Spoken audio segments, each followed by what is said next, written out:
Apple just did something no one expected. For years, people have been asking the same question: why doesn't Apple make a cheap MacBook? Every forum, every tech community, and every casual Apple fan seems to ask the same thing. It's like a running joke at this point. Everyone wants that magic combination of Apple's design, build quality, and ecosystem, but without paying the premium price. And for years, Apple stayed quiet. But now it feels like they finally listened. Or maybe they're playing a very smart game, and we're the ones who think we're winning. Because on the surface, this looks insane. A cheaper MacBook with that iconic Apple logo, the premium aluminum feel, the Retina display, all the features we love but at a lower price. It sounds perfect, almost too perfect. And that's where things get interesting. Apple doesn't just drop products for no reason. There's always a strategy behind it, and this one is no different. Let's start with the obvious. A cheaper MacBook immediately opens Apple to a new crowd: students, young professionals, and casual users who previously couldn't justify spending $1,200 or more on a laptop. Suddenly, the Apple ecosystem becomes more accessible. iPhone users, iPad users, or even those who've never owned Apple devices are tempted to step in. That's millions of potential new customers. And that's where Apple's genius lies. They're not just selling laptops. They're selling an entry ticket into their ecosystem, which hooks you into using iCloud, Apple Music, Apple TV Plus, and all the apps that work seamlessly across devices. But here's the question we need to ask ourselves. Is this really a game changer? Or is it just a marketing masterstroke? Because Apple has never made a laptop without thinking 3 steps ahead. Remember when they launched the M1 chip? People thought it was just another upgrade. Fast forward, and the M1 became a complete industry shakeup, leaving Intel laptops scrambling to catch up. Could this cheaper MacBook be a similar move? On paper, it looks amazing. But if you dig deeper, you start to notice the trade-offs: performance tweaks, maybe a less powerful GPU, fewer ports, or smaller storage by default. And here's the tricky part. Apple knows people will overlook those limitations because of the brand, the design, and the sheer hype. That's psychology at its finest. Now, let's talk design. Apple isn't just selling hardware. They're selling an experience. The moment you open a MacBook, it feels special. The aluminum unibody, the trackpad, the screen, the keyboard, it all feels premium. And even if this new MacBook is cheaper, Apple ensures that you still get that premium feeling.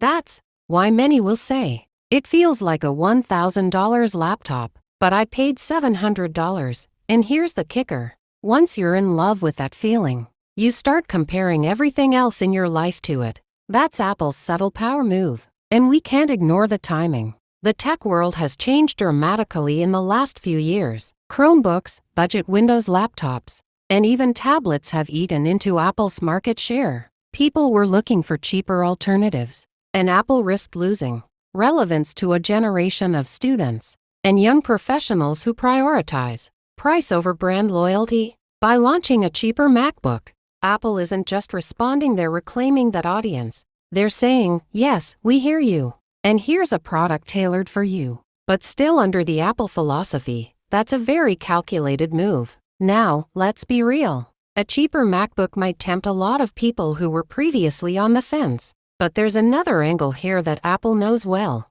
When you buy your first entry-level MacBook, there's a high chance that in a few years, you'll want to upgrade.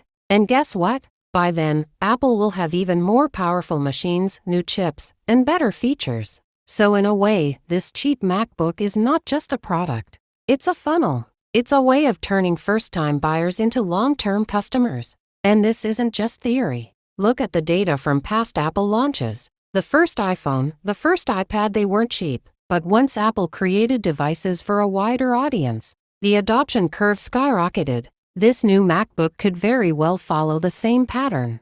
Apple has mastered the art of anticipation, hype, and controlled scarcity. They make you feel like you need it now. And combined with a lower price, that emotional pull becomes almost irresistible. But let's address the skeptics. Some might argue that this cheap MacBook will dilute the brand. Apple is known for premium, high-end devices. Will a lower-priced MacBook cheapen the image? Honestly, probably not. Apple has done this before with the iPhone SE, a smaller, more affordable version that still carried the Apple identity. And the market loved it. People aren't buying Apple just for the specs.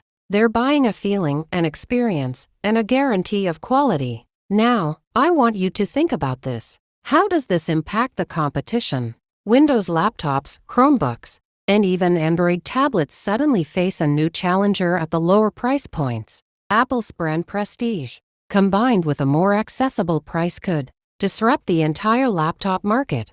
And the ripple effect. Expect other companies to scramble to compete, which only strengthens Apple's position in the long run. Here's another layer. Apple is not just selling hardware, they're selling software integration. macOS, continuity features, FaceTime, iMessage, all of this works seamlessly across Apple devices. Even a cheaper MacBook still gives you access to the ecosystem. And once you're inside, it's hard to leave. That's where the real genius lies. You're not just buying a laptop. You're buying into a system that keeps you connected, productive, and entertained in a way other devices can't match. And let's not forget the emotional factor. Apple has a way of making products feel like a lifestyle choice. When you carry that MacBook, even if it's cheaper, people associate it with creativity, status, and simplicity. That perception adds value beyond the price tag, which is why Apple can command loyalty unlike any other brand. So, is this cheap MacBook a game changer? In many ways, yes. It makes Apple more accessible, it draws in new users, and it could reshape the laptop market. But it's also a very clever move, a strategic step that ensures Apple remains the brand everyone talks about, desires, and eventually upgrades within.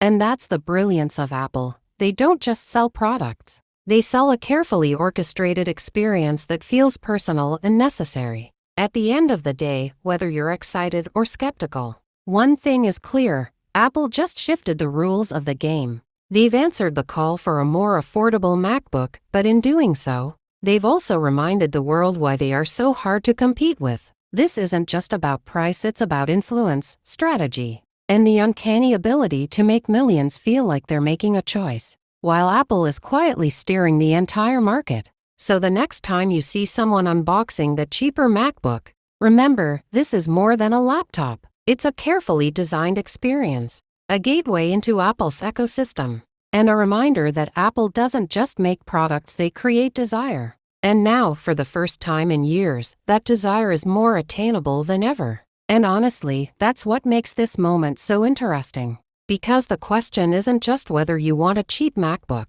The real question is, are you ready to step into Apple's world and see where it takes you next?